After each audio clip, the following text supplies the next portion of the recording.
안녕하세요. 군살 빼고 처진살 올려주는 지방속배 김닥터입니다. 원장님, 저 식욕 억제제 좀 먹어볼까요? 그거 먹으면 식욕이 뚝 사라져서 살이 쭉쭉 빠진다고 하시던데요. 피디님, 식욕 억제제도 괜찮지만 우선 운동을 원장님께서는 다이어트를 하려는 사람들에게 비만약이나 식욕 억제제 딱히 추천하시지는 않으신가요?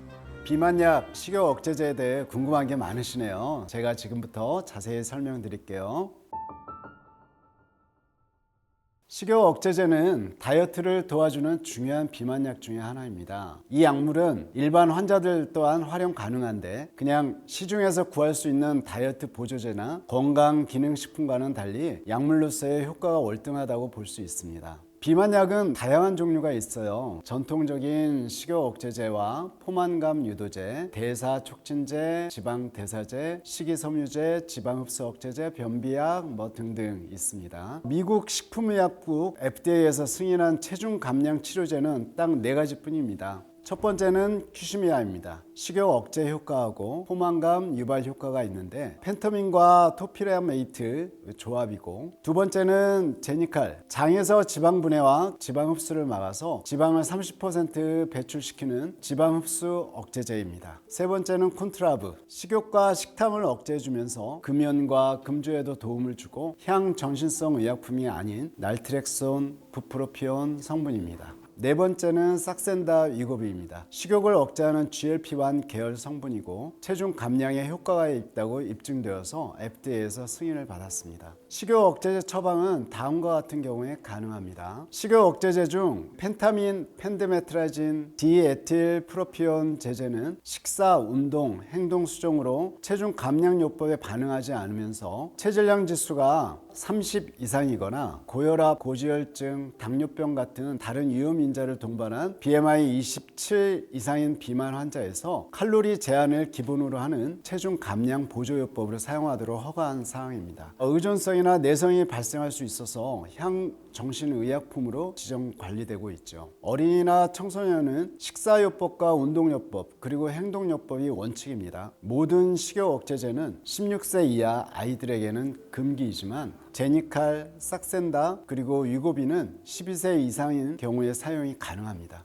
이번 영상에서는 편의상 이러한 약물들을 비만약으로 통칭해서 소개할 겁니다. 생활 속에서 일상적인 다이어트에 도움이 되는 약물들에 대해 함께 알아보겠습니다. 삭센다와 위고비는 이전 영상에 자세히 설명해 드렸으니까 오늘은 식욕 억제라 불리는 통상적인 비만약에 초점을 맞춰 설명하겠습니다. 그동안 비만약이라고 하면 나비약으로 잘 알려진 펜터민과 펜디메트라진이 주목을 받았죠. 펜터민 제품군에는 프리민, 유터민, 디에타민 등이 있고, 이런 약물들은 중추신경계에 영향을 미치고 흥분제, 각성계, 교감신경 항진제로 불리고 있습니다. 이런 약물은 노르에피네프린 자극에서 교감신경을 활성화시켜서 나타나는 부작용들이 있습니다. 수면장애, 두통, 빈맥, 불안증, 우울증 이런 것들도 유발할 수 있습니다. 심각한 증상이 나타나면 즉시 사용을 중단해야 하고 내성이 발생할 수 있어서 12주 이내에 단기 사용을 권장하고 있습니다. 또 이런 식욕 억제제는 복용 시에만 식욕이 억제돼서 복용을 중단하면 요요 현상이 발생할 수 있는데요. 따라서 복용 초기부터 중기까지는 체중 감량 효과가 눈에 띄지만 약 끊어가는 단계에서는 약물 복용 외에도 일상의 건강한 식이요법과 규칙적인 운동이나 활동들을 비롯해서 어떤 노력들이 필요할 뿐만 아니라 요요 현상도 적지 않게 나타납니다.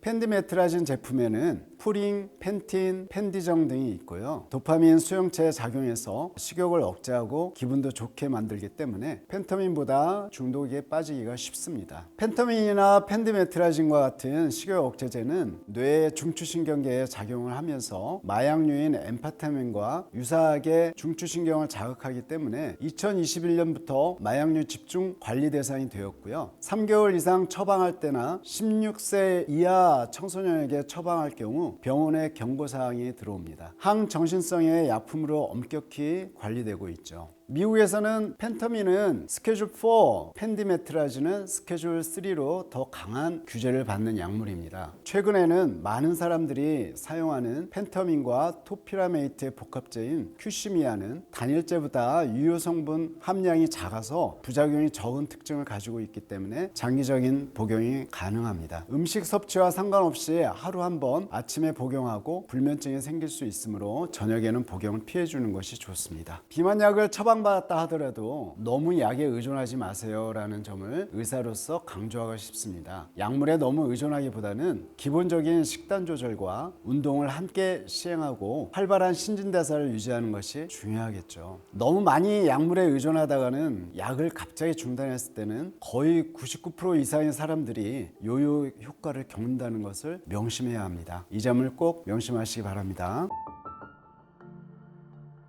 식약처의 가이드에 따르면 펜터민, 펜디메트라진, 디에틸프로피온 성분 제제의 약은 다음과 같은 분들에게 권장드리지 않습니다. 동맥경화증, 심혈관계 질환, 중등도 이상의 폐동맥 고혈압 환자분, 갑상선 기능 항진증, 이 약에 또 과민증이 있는 환자분, 교감신경 흥분성 아민류의 특이 체질인 환자나 녹내장 환자, 정신적으로 불안하거나 흥분 상태, 약물 남용의 병력이 있는 환자분, 14일 이내에 우울증 치료제로 마오 이니비터를 복용하는 환자분, 다른 식욕 억제제를 복용하고 있거나 16세 이하의 환자가 이에 해당되겠습니다. 그 외 임산부나 비만에 해당되지 않는 분들도 예외는 아닙니다.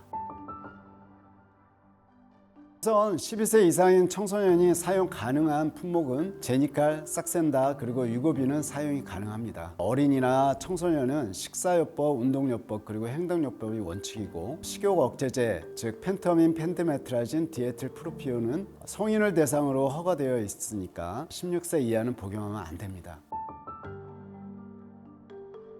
물론 당연히 안 되겠죠. 인터넷이나 홈쇼핑, 방문 판매 이런 거 통해서 판매되는 제품은 살 빼는 약이라고 칭하지만 대부분 의약품이 아니고 실제로는 식품인 경우가 많습니다. 무분별한 건강식품은 오히려 건강을 빨리 해치는 경우가 많으니 주의해야 합니다. 그리고 만약 인터넷 등으로 구입한 제품들이 향정신성 식욕 억제제인 경우에는 구입한 사람도 마약류 관리에 관한 법률 위반으로 형사처벌을 받게 되니까 반드시 주의해야 합니다.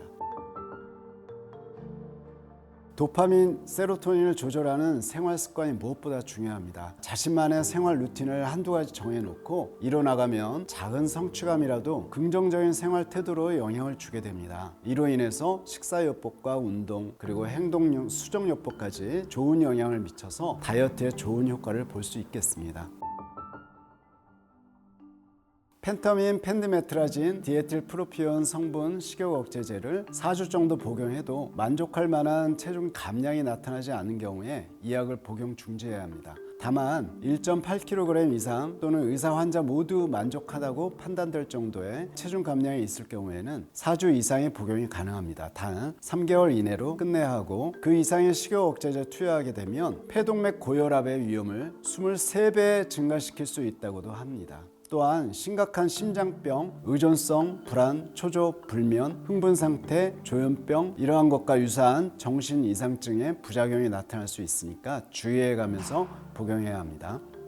우리나라에서는 정상 체중인 사람들이 외국의 고도비만인 사람들을 대상으로 치료에 쓰이는 약을 다이어트용으로 처방받는 경우가 있을 수 있어요. 대체로 비만 치료제는 비만 환자를 대상으로 개발된 제품이라는 것을 기억하셔야 합니다. 또 장기적인 부작용이 아직 충분히 연구가 안 된 제품들도 시판될 텐데 무분별한 복용은 장기적으로 보았을 때 여러모로 몸에 해로울 수 있어요. 어떤 약품이든지 복용할 계획이 있거나 복용할 때는 각각의 약물들의 안전성에 대한 약전을 충분히 찾아보시고 더욱 궁금하신 점은 의료진과 꼭 상담하시길 바랍니다.